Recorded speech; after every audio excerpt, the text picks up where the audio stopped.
Bonjour tout le monde. Dans cette vidéo, je vais introduire l'estimation de la proportion P par intervalle de confiance.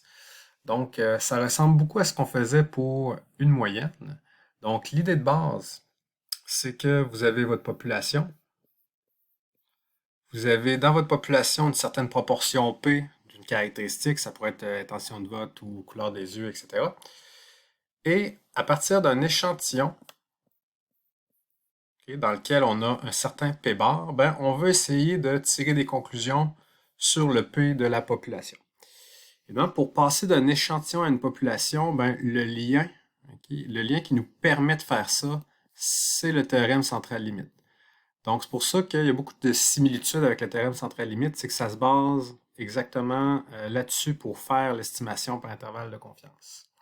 Je vais remonter juste ici. Donc, des petites choses à savoir. Donc, le P-bar, évidemment, c'est la proportion dans l'échantillon. Le Q-bar, ben, c'est encore une fois, c'est 1 moins P-bar. Ici, le petit texte. Donc, notre but, c'est de faire un intervalle de confiance sur la proportion P de la population. On va encore utiliser le théorème central limite.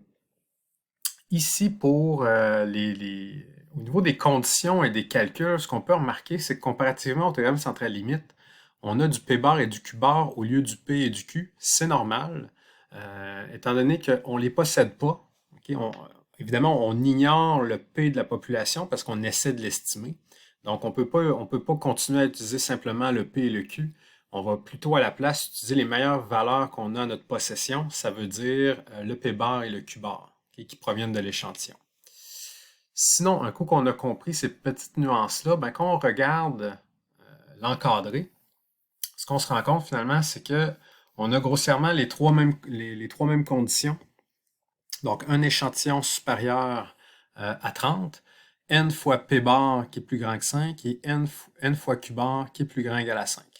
Quand ces trois conditions-là sont respectées, ben, ça veut dire qu'on peut s'appuyer sur le théorème central limite.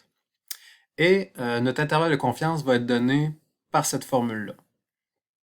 Donc, le P appartient à l'intervalle qui va être donné par le P bar moins la marge d'erreur plus la marge d'erreur. La marge d'erreur qui est donnée par le Z alpha sur 2 fois sigma P bar. Donc, le Z alpha sur 2, comme on faisait pour faire de l'estimation par intervalle de confiance d'une moyenne, c'est le même principe, on trouve de la même façon.